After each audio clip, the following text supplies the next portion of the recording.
Welcome back. Hey, you guys. Have either of you guys been stationed at Fort Hood? I'm just curious. No? Okay. No. I know. I'm like jealous of the HEV. I hear all it. Sorry. Let's focus. Welcome back, everybody. I'm super excited to be introducing you to two rock star military spouses. We've got Dr. Sharita Knobloch. Not pronounce your name for me, Sharita. I don't want to say that wrong. Knobloch. Close Knobloch. enough. I was very close. I wasn't sure where the accent fell. Yeah.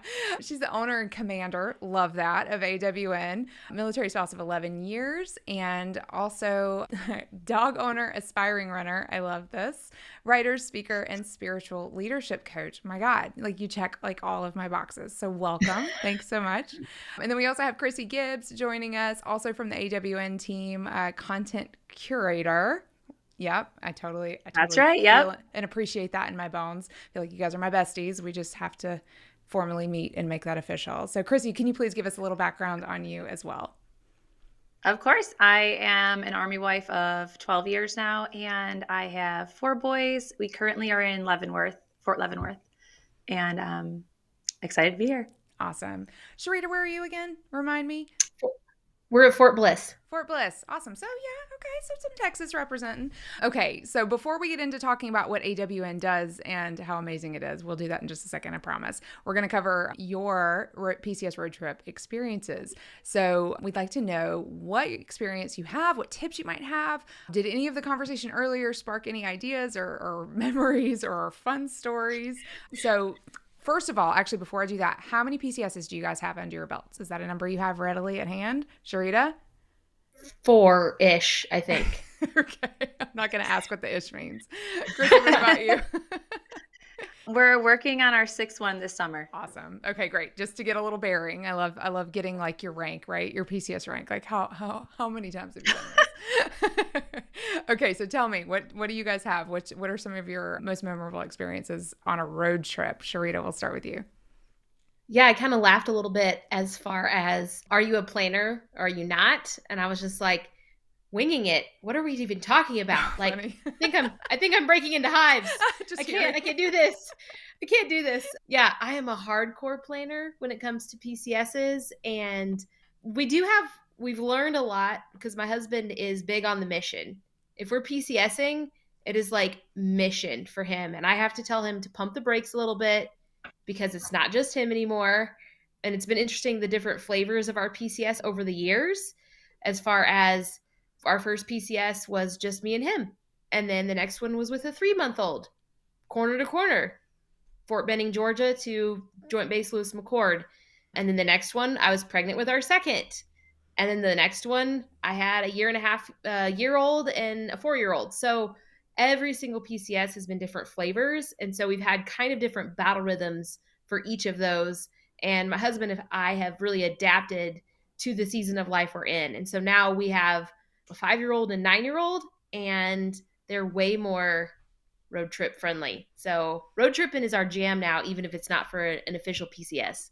I love that. Yeah, once you get out of diapers, I think that's like the pivotal, like that's when the world opens up a little bit, I think. Chrissy, what about you? What are some of your experiences?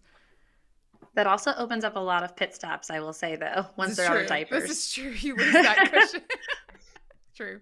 We typically take the road less traveled. We will go, instead of from point A to point B, we find some point C in the middle and do like a roundhouse road trip. We always plan it out, though. We make sure we plan short trip or travels each day, and then we can explore that area, and then another short travel and explore that area. So we just like to see kind of the world and take that advantage while we are PCSing. So we don't go door to door. We've never done one of those. They do sound really stressful to try and beat that truck. But we enjoy the journey. Yeah, we sometimes I think it's a challenge for my husband. Is like, how many hours can we pack into the day? And I think the next time, if ever, I'd rather it be, how many things can we pack into the time that we get? instead of Yes. just like racing and trying to charge through it. Because 8-10 hours driving is just not healthy for Too anybody. much. I agree. Okay, so well, speaking of spending time on the road and traveling, Chrissy, I know you have an interesting way to PCS. So I hear that you have done said PCS road trip in an RV. So I need to know all the things. Tell me everything. Okay, so we do, as I said at the beginning, we have 4 children and we also have a very large dog. And traveling from place to place was getting difficult with hotel costs. They don't typically allow you to have 6 humans in a room. So they would prefer you to get 2 hotel rooms, and that's expensive. So we decided, okay, maybe this time we will get an RV. We got a large enough one to fit our family, and we would stop when we needed to stop. And it was fantastic. I'm not going to lie. We were able to carry food with us. If we had to use a bathroom, we had one right behind us the whole time. It had more activities for us to do. And then every night when I put the kids to bed, they'd be in the exact same bed. So they knew the routine. It was just set in stone. It was a really wonderful experience. I will say there's obviously going to be drawbacks to RV living or traveling with an RV. We had multiple flat tires on the side of the road. We had a plumbing issue that was really disgusting. And there was one time where we had to tow like the RV and the truck at the same time, and we couldn't figure out how to like fit all of us into the tow trucks. But beyond that, we loved it. We actually, instead of just traveling in the RV, we ended up living in it for 2 years because we enjoyed it Wow. so much. So Wow. That's so cool. we really enjoyed that lifestyle. But I will say that also helps because we were going to live in a location that was very expensive, and we were able to get with our RV spot, spend a little less and save some money. So I don't know if people would want to do that now with the housing issues, but if you're living somewhere in the South region, it might be doable. I think it's definitely something to consider, and I've heard a lot of chatter about it, honestly. Like even just so during COVID, there was this huge uptick in people getting campers and RVs and going, Yes. because I mean, what else are you going to do, right? I know Yes. so many friends that picked those up and have started doing the camper life, and I've just been thinking Yes. in the back of my mind, like that would be an awesome fallback if housing falls through or you have to wait, or it's just another mechanism. If you have the ability to, clearly it's a bit of a luxury, but if you have the ability to have one on standby, so to speak, you don't have to worry about like Right. rushing to sign on a house that you haven't inspected, or like any of those other sort of like horror story type situations where you're stressed out and tired and trying to make good choices, but you're under massive constraints. I just think that's cool. That's a cool option. It definitely was. We really enjoyed it. But I don't want to ask you about gas. I'm scared here like right now with fuel. Do you guys have any favorite memories from a road trip? Like maybe could you pinpoint like a single like, oh, this was worth it kind of moment when you took a trip? We have tons of memories. I feel like PCSing for us is a little stressful. Because we've done 2 corner to corner moves, like those are really big moves. And so we're really thankful that we have family right in the middle of the country. So that's a really nice respite for us. So it's always like, okay, we just need to get to this part of Kansas or this part of South Dakota, and then we can take a knee for a couple days, regroup, and then go again. So our family's been super supportive. My mom has actually PCSed with us. Like she would fly down. She flew down to Georgia and went with us from Dahlonega to Fort Bliss. And then father-in-law, mother-in-law PCS with us, at least from Washington to their house in South Dakota. So just having a few extra sets of hands were really helpful. And then I would also say every PCS, we do the walkie-talkie thing. This was mentioned previously. And we've done that from our very first one and kept the same call signs, which has been kind of fun. So I used to drive a little Pontiac Vibe. And so my husband's call sign is Bad Karma, and I'm Good Vibrations, because we started with the vibe. And then the kids came along, so they got call signs. So Karis she's our 9-year-old now.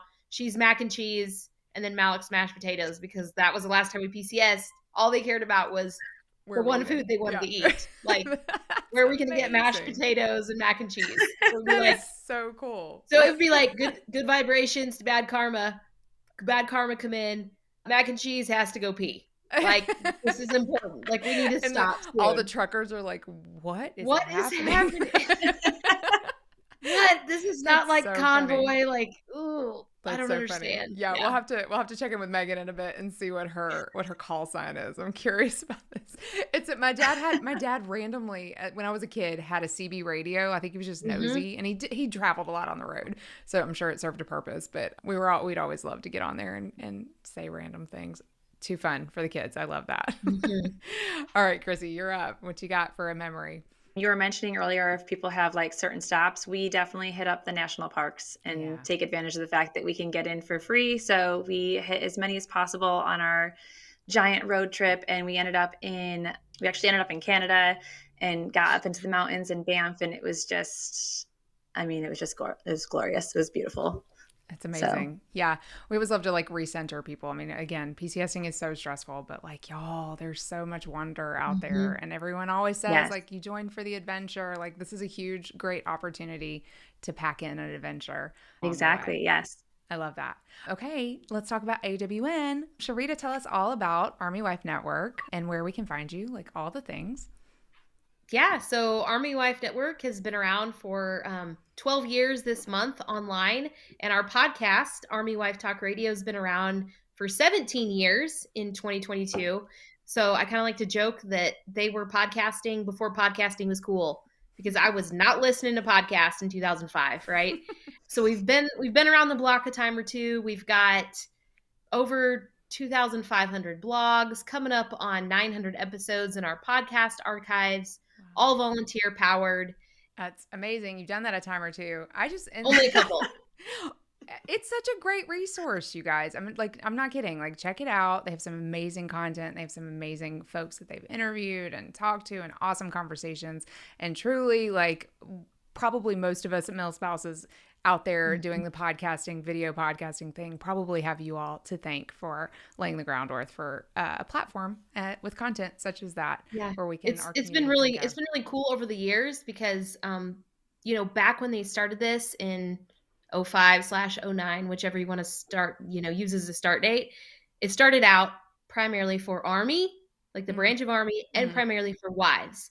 But now, 12 to 17 years later, our resources have expanded so drastically that it now applies pretty much across all the branches and for all affiliations. So, and components. So active, ETS, retired, med boarded, guard, reserve, and then of course, spouses, both genders, kids, veterans, and service members themselves. So the resources have just grown and expanded over the years, and now we're able to serve a much, I guess, greater constituent, if that's the right term. I don't know if constituent's the right word. It seems like a very highfalutin word. It's coming up on election season. Might as well. Like, yeah. Well, thank you so much for all that you do. It is truly a gem of a resource for our community, and I know so appreciated across the board. So thank you both for joining us today. You're welcome back anytime. Come hang out. We've had just an absolute blast in the green room. So we hope you'll consider coming back and chatting with us again sometime. Awesome. Thank you so much. Yeah, you're welcome.